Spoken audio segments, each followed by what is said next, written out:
பாகம் 2. படிப்பும் பணமும்.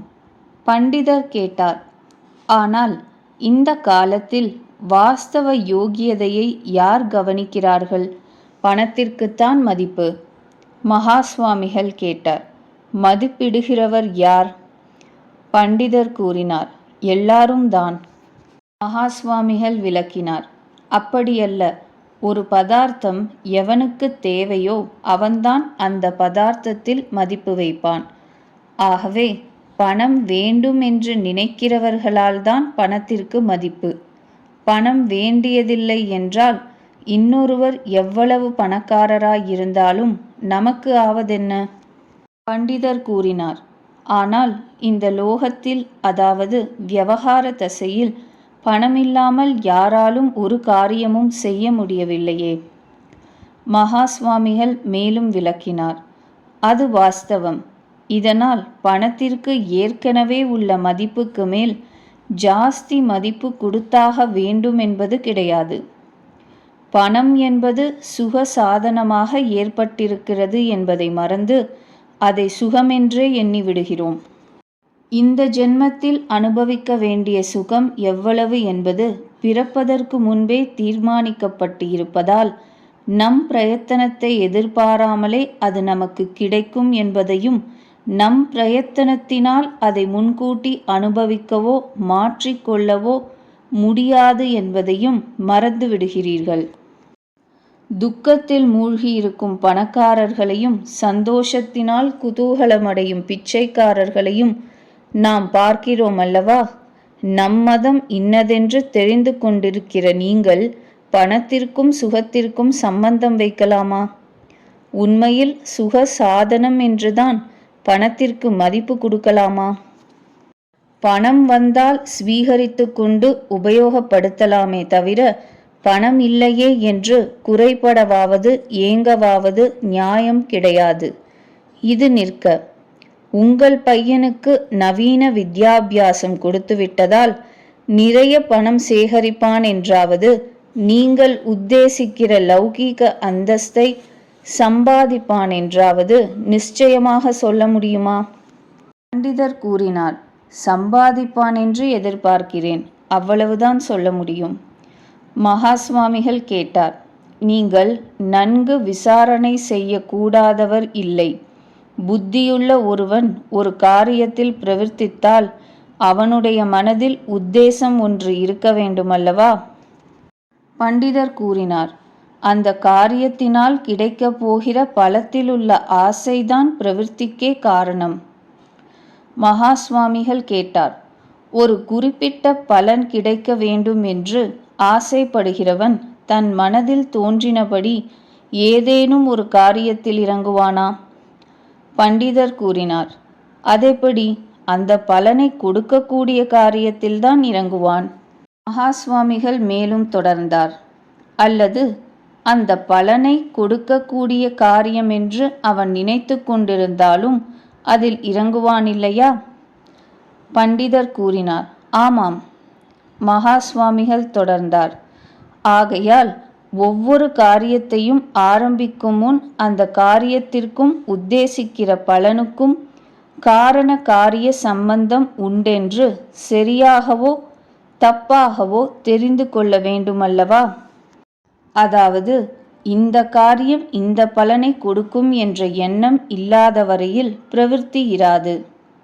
பண்டிதர் கூறினார், அப்படித்தான். மகாஸ்வாமிகள், அந்த எண்ணம் பிரவೃத்திக்கு காரணமாவதற்கு அது சரியாய் இருக்க வேண்டும் என்ற அவசியம் இல்லையே. பண்டிதர், ஆனால் தப்பு எண்ணத்தை அறிவுடன் சேர்ப்பது கிடையாது. மகாஸ்வாமிகள் தொடர்ந்தார், இந்த இடத்தில் எண்ணத்தை மாத்திரம்தான் சொல்லுகிறேன். அந்த எண்ணம் வாஸ்தவ ஸ்திதியை அனுசரித்திருந்தால் சரியான அறிவாகும், அனுசரிக்காமலிருந்தால் தப்பான அறிவாகும். எப்படியும் சரியோ தப்போ இந்த எண்ணம் பிரவೃத்திக்கு காரணமாகிறது. தரையில் வாஸ்தவமான வெள்ளிக்காசை பார்க்கிற பையனும் சிப்பியை கண்டு வெள்ளி என்று ஏமாந்து போகிற பையனும் 2 பேர்களும் தரையிலிருந்து அதை எடுப்பதற்கு முயலுகிறார்கள்.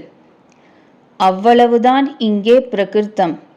வாஸ்தவ ஸ்திதியை ஒத்திருந்தால் அந்த அறிவுக்கு பிரமை என்றும், மாறியிருந்தால் பிரமம் என்றும் சொல்லுகிறார்கள். பிரமை என்பது எப்படி ஏற்படுகிறது? பண்டிதர் கூறினார், சரியான அறிவிற்கு சாதனங்களாகிற பிரமாணங்களால் ஏற்படுகிறது. மகாஸ்வாமிகள் கேட்டார், சாஸ்திர பரிபாஷையை விட்டுச் சொல்வோமேயானால் பிரமாணங்கள் பிரத்யக்ஷம், அனுமானம், சப்தம் என மூவகைப்படுமல்லவா? பண்டிதர் கூறினார், ஆமாம். மகாஸ்வாமிகள் தொடர்ந்தார், ஆகையால் இரண்டு பதார்த்தங்களுக்குள் இருக்கும் சம்பந்தம் நமக்கு பிரத்யக்ஷம் அல்லது அனுமானம் அல்லது சப்தம் இவைகளால் தெரிய வேண்டும். நவீன வித்யாபியாசத்திற்கும் பணத்திற்கும் காரிய காரண சம்பந்தம் இருந்தால் அது மேலே சொல்லிய பிரமாணங்களில் ஏதேனும் ஒன்றால் நமக்கு தெரிய வேண்டும். பண்டிதர் கூறினார், அப்படியே. மகாஸ்வாமிகள் மேலும் தொடர்ந்தார், இந்த காரிய காரண சம்பந்தம் நமக்கு எப்படி தெரிகிறது? இங்கிலீஷ்காரர்கள் நம் தேசத்திற்கு வந்து ராஜ்ய பாரத்தை வகிக்க ஆரம்பித்தவுடன் நம் தேச பாஷை தெரியாததால் நிர்வாகம் நடத்துவதிலுள்ள சிரமத்தை உணர்ந்தார்கள். இதற்காக சிலர் தேச பாஷைகளை கற்றார்கள். பெரும்பாலோருக்கு கற்றுக்கொள்ள சாத்தியப்படாமல் இருந்தது. இருந்தாலும் வியாபாரம் நடக்க வேண்டும். இந்நாட்டாருடன் விவகாரமும் செய்ய வேண்டும்.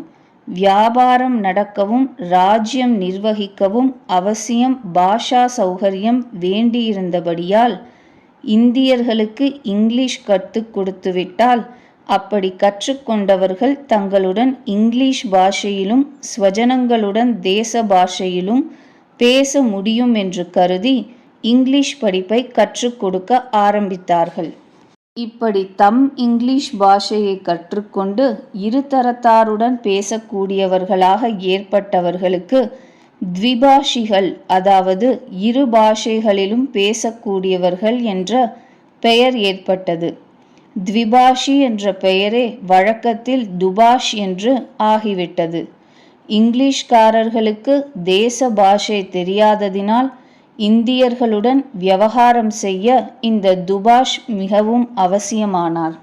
அப்படியே இங்கிலீஷ் தெரியாத இந்தியர்களும் இந்த துபாஷையை நம்பும்படி ஏற்பட்டது.